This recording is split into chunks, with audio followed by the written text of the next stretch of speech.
Is a will you marry me in your future? Or maybe you do it all over again. Hi, I'm Brian Toon with Jewelry Design Center, inviting you to come see the largest selection of Will You Marry Me in the state of Montana. The brightest diamonds of every shape and size, unique settings built to last, and skilled jewelers on site offering free sizing and maintenance for life, because that's how long we want to be your jeweler. Jewelry Design Center in Missoula, on Brooks, across from the Montana Club.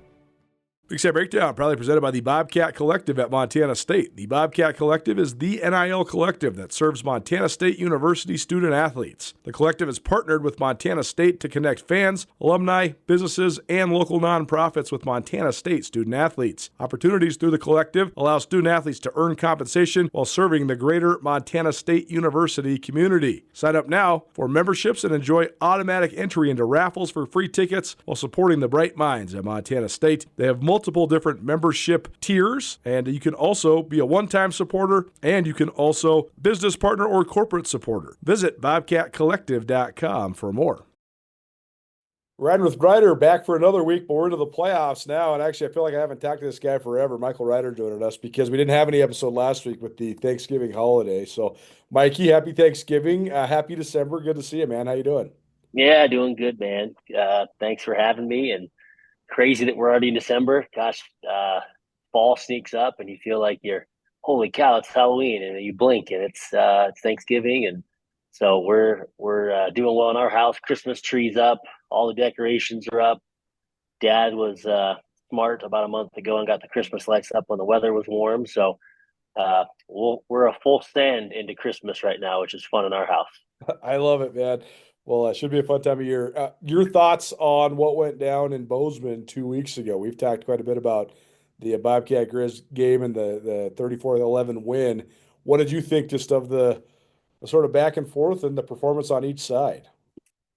Yeah, I think, gosh, you look at just from a stats perspective and what the Cats did on the ground, 350 yards rushing, over 6 yards a whack on the ground. They did what they wanted to do, rushing the game and rushing the football. And so I know offensively, I think we knew what that was probably going to look like just from a game plan perspective and running right at those guys. And that's what they did. And I will say, flipping sides to the defensive side for the Cats and then offensively for the Grizz, just was a strange game plan and an even stranger game plan now that we just saw what they did to Tennessee State and some of the wrinkles and some of the things that they did and throwing the ball downfield. They just didn't do any of that against the Cats. And so it was really strange on the road, especially down 20-3 at halftime. I thought they were going to take some more shots downfield. How do you get Junior Bergen the ball? That just didn't seem to be a real emphasis for them. We kept the ball away from Bergen in the return game, which is always wise. Again, easy to see why after Saturday night. But look, I think what happened in Bozeman was probably what we all predicted, but you don't really know if that's going to take place just based on the fact that there's a ton of emotions. It's a rivalry game. But I think running the football for the Cats was key. They dominated in the trenches, and I think you could tell top to bottom, both offensive and defensive fronts were better, and that's where you're going to win football games. And I think Vegan and company, man, they have tried to build from within. After losing to South Dakota State, North Dakota State, South Dakota State, you can just tell that's the emphasis on the interior defensive line, really the entire defensive line and the offensive line. So played out probably like I thought. Head scratcher, Grizz offensively. I thought their defense did a good job, but they're on the field too much, Colter. You can't be on the field all that many plays against an offense like that and get no backup from the offense. So, interesting game, but it's kind of moving on to the playoffs, and excited to see what these Cats can do as they get into the run. A big picture question for you, and this maybe is something we can analyze a little more once the season is done. But I thought one of the most striking parts about the rivalry game, because certainly it's gone in big time favor of the home team. 5 rivalry games in a row now. Ty Gregorak and I just talked about this earlier this morning. it's really disappointing the way that the road teams have sort of just kind of rolled over and died. But Hmm.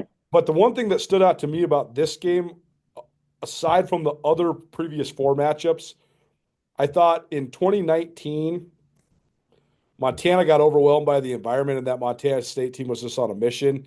And it was a bad matchup in the trenches, and Montana State took advantage of it. 2021, I thought the Cats were that coaching staff never played in Missoula. I thought they were completely unprepared for the moment. 2022, that Grizz team was completely falling apart internally. You could tell, like they were fighting on the field, they were getting personal fouls. Like Robbie Houck and Patrick O'Connell at each other's throats, and the Cats just kind of ran into the sunset with that one. And then last year again, you could see the Cats sort of just melting down.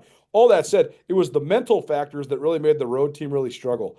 What I saw on Saturday, or 2 Saturdays ago, was not actually a Grizz team that melted down.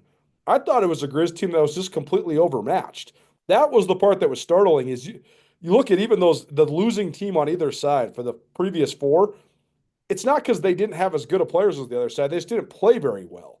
This I Yep. thought you could see like the Cats just have way more good players than the Grizz. That is like actually startling to me. So I don't really know what to make of it or how that happened or anything like that. I do have some theories, but certainly just an interesting deal because I thought that it wasn't because the Grizz melted down. It's just because the Cats are just way better than the Grizz this year. Yeah, and the interesting thing about that, and I want to tread lightly because you're spot on. I think the talent level across the board it looks different, and there was a confidence level. Yes, being at home, but there's an ability level that looked different. I also want to say that it's easy for me to recognize that because I've been on the other side of that. As a player in some of those games in 20, 11, 12, or excuse me, I mean, yeah, some of those as a coach, but as a player in you know 8, 9, um, you know 7 as well. I remember going into those games and the offensive line and what it looked like, and the morale of like, look, this is a rivalry game. There's a ton of emotion. A lot of things can happen. We can you know control what we can control, but you do understand the Jimmies and the Joes and what that looked like side by side. And I knew going into those games, even as a player in 2009 with Andrew Sell at quarterback and Mark Mariani and their big powerful offensive line, and we had some good young players and we were good, but we needed everything to go right, and it didn't. Right, I remember that we missed on some opportunities. I dropped an interception. I remember right over the middle that would have I could have scored. Right, it's those little things that they have to go right. And so I just can recognize what that feels like. And that's what the Grizz needed last week. They needed 2 weeks ago. They needed everything to go right, and they needed something to turn their way and give themselves a fighting chance. And it just never happened. And it's even more challenging when the other team refuses to put the ball in the air. When you run the ball, there's just something. It's like, look, you're shortening the game.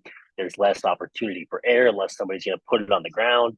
And so, yeah, I think you're spot on. There was a talent discrepancy across the board, and that's a greater discussion as far as what they're doing recruiting wise. I think you look in state and you look at what the top recruits are doing in the state right now. All of them Yep. are going to Montana State, and Yep. so it's something that Coach Howkins got to fix quickly because it's going to start in the offensive and defensive lines. And luckily, we are in a transfer portal day where you can get guys and find difference makers, but you got to make sure that you make those guys count.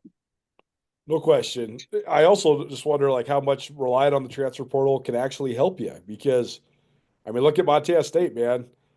Like Rohan Jones is a great transfer that they brought in, and Alexander's talented, but with him or without him, like Yep. that Yep. that's not moving the needle for the Cats. Ty Yep. McColl's a great transfer, but they also got him entrenched in the program. He's been there for 3 years, so he's kind of like not a transfer anymore. Yep. Yep. So and then you look at everybody else, and it's all homegrown. I mean, look at that game, man. Like, who are the best players in that game? Tommy Mellott, Butte, Montana. Brody Greavy, Millstone, Montana. Three dudes from Missoula who all probably could and should have been Grizz, and they aren't because they came to Yep. the Cats. I thought that was probably the story within the story. Grizz told Rylan Orr he wasn't good enough. And Rylan Orr was the player of the game in his last Cat Grizz. I Yeah. mean, he eliminated Yep. Eli Gilman on the edge. Montana attacked him intentionally because they thought he was a weakness, and he had 12 tackles and completely thwarted everything Montana wanted to do. Adam Jones, they think, the narrative was that he's not durable enough to play running back for the Grizz. Well, 28 carries and 200 yards later, Yeah, pretty yeah, durable. And then Zach Cruz had 2 sacks too. So, not to rub it in on that for that emphasis of it all, but that was a huge factor in the game. And I think that's always a huge factor in the game, though, too, is the Montana guys that have the chip on their shoulder playing in the Cat Grizz game and who can rise their level to the top. And then you throw in yep, there were a couple guys that didn't get shots from the Grizz, and I thought that played out heavily for sure. yeah. And what's again looking down the line, what's it going to do to the recruiting battle? I think it changes some of this. Again, I've seen this. I'm not too proud to say like, look, when I showed up at Montana State, it wasn't like, hey, very rarely was it somebody that was like, hey, I got offers from the Cats and the Grizz. And just based on maybe you weren't, maybe your family went to MSU. Okay, so that made sense. Okay, so like a big no, that made sense. Or I want to be an engineer. Those were like the exceptions that like, okay, you're going to trend towards Bozeman. But outside of that, why did Mark Mariani go to Montana?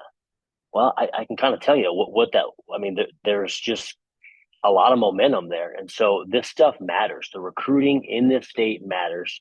And I think we're seeing a swing uh, to Bozeman and what's going to happen here for the future. And it'll likely, years down the line, it'll probably swing back. But you got to enjoy and capitalize on the momentum now because you want the best kids in the state of Montana to wear your colors. And that's a really, really important thing. And I've seen the opposite where the best kids went to Montana. They did, with the exception of a few here and there, and that'll still happen. But we're seeing a momentum shift. I think that's undeniable. No doubt. Big Sky Breakdown, SkylineSportsFT.com, riding with Ryder. Mikey Ryder joining us here on both the podcast channel as well as the Skyline Sports YouTube channel. It's probably presented in part by Jewelry Design Center. Jewelry Design Center wants to be your jeweler for life. Okay, so last thing on this sort of big picture, and then we'll talk about this playoff matchup. I thought this was really fun because there's always been this notion that Montana guys are super important to have on your team, whether you're the Cats or the Grizz, and that they're going to be the foundation of your team. There used to be the old saying, hey, we're going to get our lines in Montana, we're going to get our arms and legs outside of the state. But that's all changed because the player of the year in the Big Sky Conference is a quarterback from Butte. The still the defensive end legacy at Montana State's just insane. But at this point, when you add it all up from Yeah, Les Leininger and Bill Kohler in the '60s and '70s to Brody Greavy now, and then literally I think 20 All-Americans in between that. They've had a good unbelievable. they've had a good to great D end and good to great D tackle for the history of the Big Sky Conference era at Montana State. It actually is unbelievable. But you look at the lists though. There's 9 guys from Montana that made first team all conference this year. There's also, I think, another 8 that made second team all conference. Even a guy at Idaho was a first team all conference player from Montana, and Keyshawn James Newby. So it's funny because I have always wondered, like, where's the talent in Montana at right now? Because there hasn't been the same prolific nature of offensive linemen and even probably tight ends. I thought, man, is the state dipping? No, the state's not dipping, man. It's just changing. And now Yeah, you're always going to get linebackers from Montana for sure. But now you got slot receivers like Taco Dowler and Junior Bergen. You got quarterbacks like Tommy Blott. So I think it's a testament to the way that Montana high school football has shifted. But I just thought that was really cool that there was so many guys from Montana that are the best in the Big Sky. yeah, yeah. I'm not sure how you can predict a lot of it, but it is cyclical, right? I mean, like you said, there's going to come times when it's more heavy with skill players that are in the state of Montana. There's going to be some that is more heavy, um, in the trenches. But uh, it is a credit to the coaches at all levels, and I think that's probably most encouraging to me because I think Montana's always gotten a bad rap for just being behind. And while that still may be the case, we're always going to make up for it in the blue collar nature and the coachability and all of those things, which is really awesome. But you need quality coaches, and so it says a lot about you know I think it's so important. Your junior high coaches and your small fry coaches all the way up through high school. How are these kids being developed? Um, I'm sitting in a facility right now. That's why we opened this facility, D1 training in Billings, because it's not enough now just to show up at 2 days and put your helmet on. Like, what are you doing in the off season? And it doesn't have to be anything like earth shattering, but how do you build from the ground up from a strength and conditioning perspective? I think that stuff is changing. And what actually happens in the strength and conditioning, which is probably most important, is the mental side. What are you learning from an accountability perspective, and responsibility and attention to detail and grit? Those are all things that are fostered in a weight room with your strength and conditioning coach. You look back to some of those really good teams. You look at like the Helena Capital teams. They were so far advanced in what they were doing strength and conditioning wise, just from a base organization. Like they took that stuff very seriously, and they dominated in the state of Montana football wise for a really long time. I played for Coach Paul Clavo.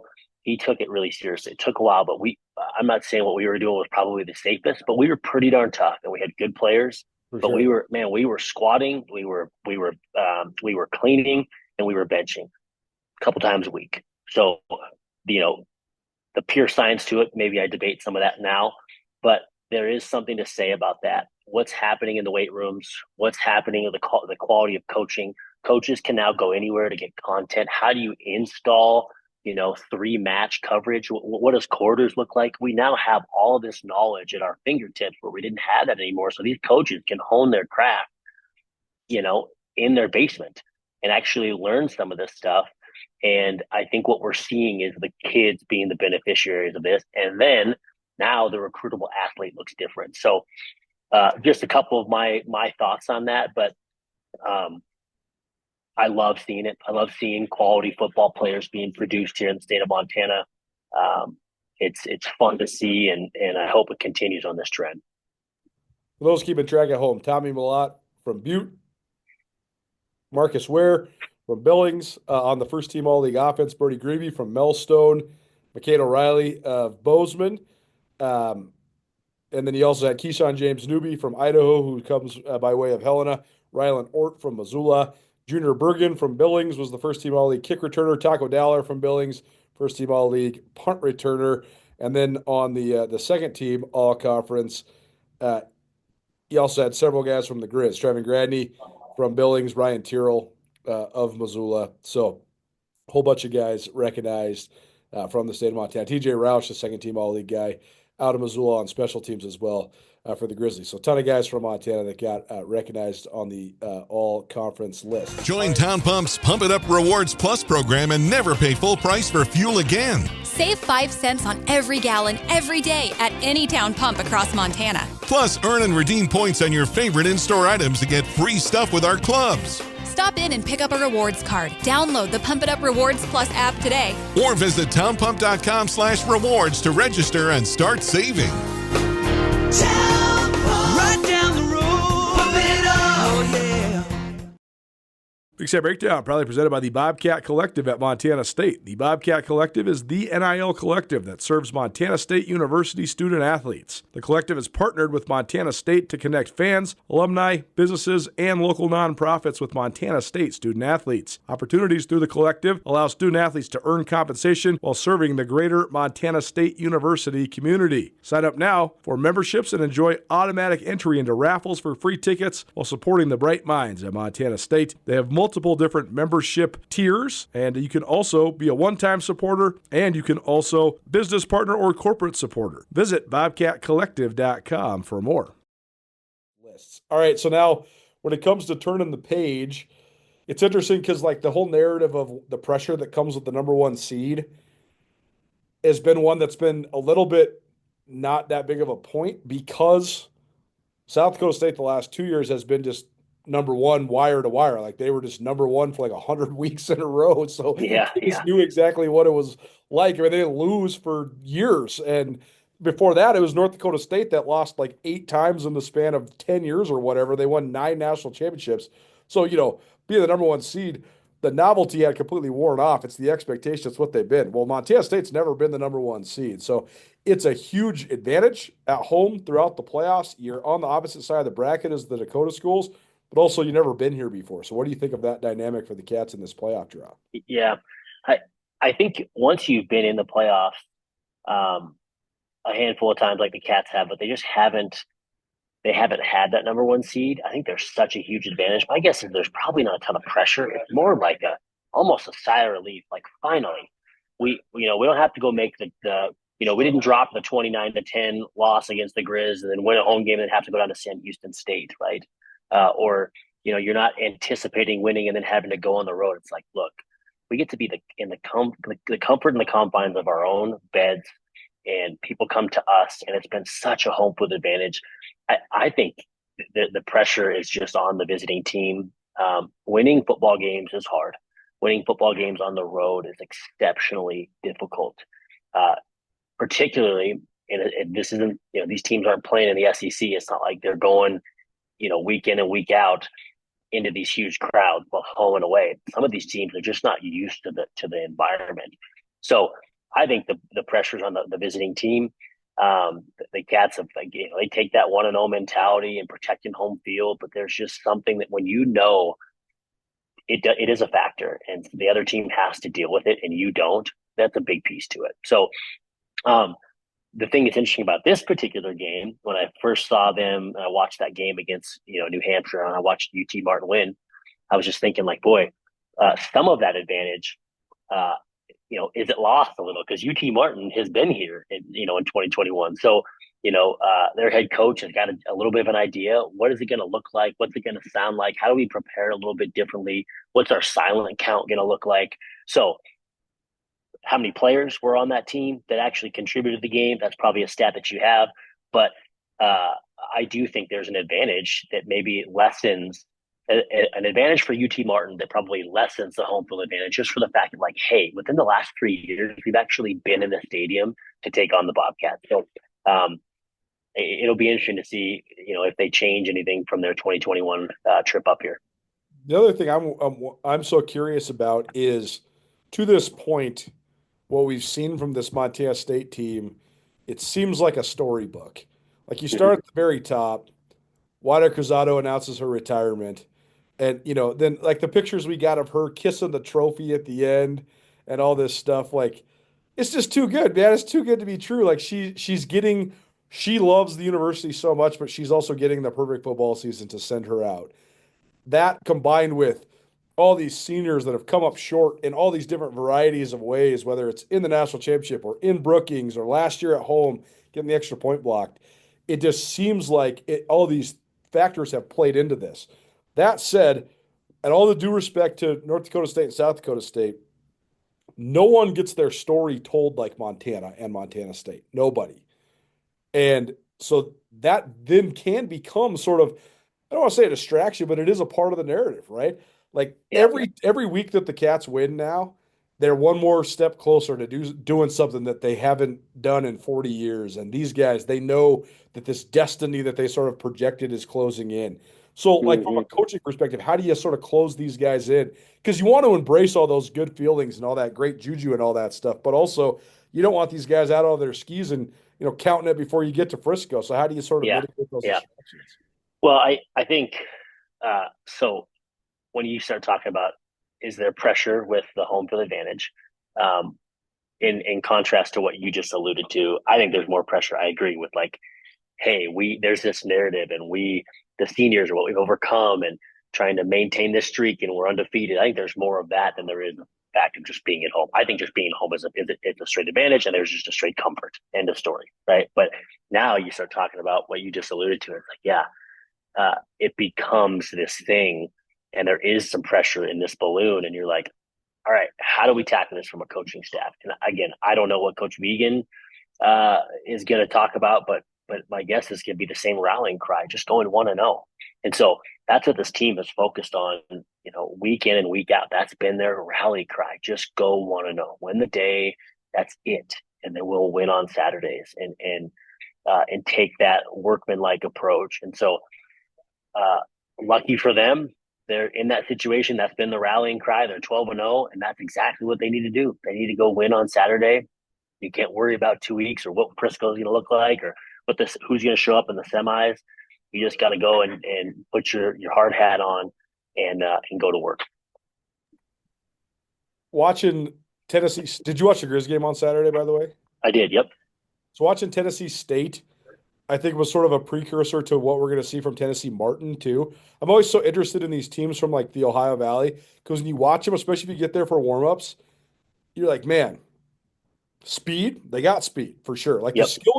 the skill guys look like Big Sky guys, look like guys that could totally play in the Big Sky. It's the lines where you're like, man, like for lack, I got to be nice here, but this is coming from a portly guy himself. So the fitness level of the linemen it's just not the same, right? Like, yeah. not all 6'3", 300-pound guys are created equal. Like a lot of guys look like Blake Schmidt and Sebastian Valdez. Yep. That's good. These guys look like, something else over here. Yep. That's the thing that I think that is the most striking part. And I kind of expect that on Saturday too. Like I expect the matchups on the perimeter to probably be pretty equal. Like I think that Tennessee Martin will have guys that can run. Their quarterback looked good against New Hampshire. The running back looked good. It's the lines where I think Montana State's just going to have a huge, huge advantage. Yeah. I looked at some of those other games too, Colter. I watched a little bit of the Richmond and Lehigh game, and Lehigh ends up, upsetting Richmond on the road. But I agree. That was kind of my assessment. You start looking at in the trenches, and it's just, particularly on the offensive line, that's where the mismatches are. I think you'll get some defensive linemen here or there that look pretty solid. I think UT Martin has got a really tough defensive front, but I'm with you. The offensive line is where they just look to be they just look a little bit different from size to caliber to physicality, and that showed up in Missoula as well, as you mentioned. So the Cats have got a strong defensive front. I'm sure they're going to continue to do what they do. And they're going to dominate up front, if I had to guess. I think offensive line is going to continue to do that. That's what they do, run the football. And then the defensive front with Grebe, with Ridin, with Eckert, who stepped in nicely, I think they're going to continue to do a really good job. Anything else to add just about this playoff picture here before we let you go? I think I'm interested to see what – I was impressed with the quarterback, with Dent, right? Dent. Yeah, he's good. Yeah, I thought he was really good. Yeah, I did too. It's going to be important to get him off his spot. But he actually showed a couple times to get out of the pocket and scramble for some first downs that were pretty impressive. And so I think got to get him off of his spot. And then, I think it'll be interesting to see if running the football, that's going to be a huge key for them. And the Cats just imposing their will and getting momentum early. Turnovers and explosive plays, always a part of the picture. But I will say that, you don't want to feed into the same thing that you've been talking on, Colter, but this team looks to be primed and ready to make their way to Frisco. You're at home. It sets the stage. You've got a leadership team, within your 105-man crew. You've just got a bunch of really caliber players, but you also got a bunch of guys that have seen a lot. I think there's something to say about that. So I'm excited to watch this push. They're going to go take that 1-0 mentality, but I think it's theirs for the taking, and I'm excited to see what shakes out. No doubt, riding with Ryder here on the Big Sky Breakdown podcast series, as well as our Skyline Sports YouTube channel. Buddy, thanks for being here. That sweatshirt's sweet, by the way. I'll get you one. Yeah, okay, sounds good. Maybe we'll pump that up a little bit more as you guys continue to expand. But good luck on the rest of the day. Thanks for being here, man. Yeah, I appreciate you, Colter. Thanks, man.